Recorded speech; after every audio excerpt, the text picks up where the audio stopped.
Þetta var svona svolítið barningu framan af, eins og kannski var viðbúið. Já, við okkur grunni að þeir myndu mæta okkur framalega. Tók okkur smá tíma svona að hrista það af okkur.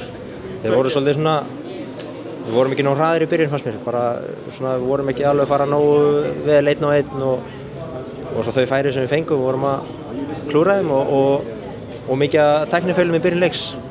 Sem gerði þetta svona jafna leik, en mér fannst bara svona Viktor flottur og vörðnin svona bara mestmegnis flott í leik. Þannig að, þú veist, á því sem leið á leikinu, við sem alveg myndum taka þetta. En við vildum bara taka þetta samfærandi og bara klára hann leik, bara eins og við klárum fyrstu 12 leikinu.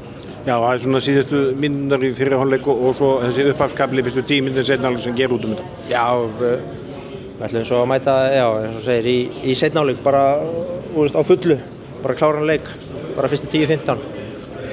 Og svo, já, við gera það og kláraðum hann leik bara flott. Nú getum við bara beðið og vonað. Já, við getum það. Það er ekkert annað í stöðinni, sko. Það er hundleiðilt að vera með, þegar maður ræður sig ekki sjálfur. Einu sem við gátum gert var að vinna leikinn í dag. Og það tókst? Það tókst samfærandi og núna er bara, það er óþolandi að hafa þetta í einhverjum höndum hjá einhverjum öðrum, en svona er staðan í dag.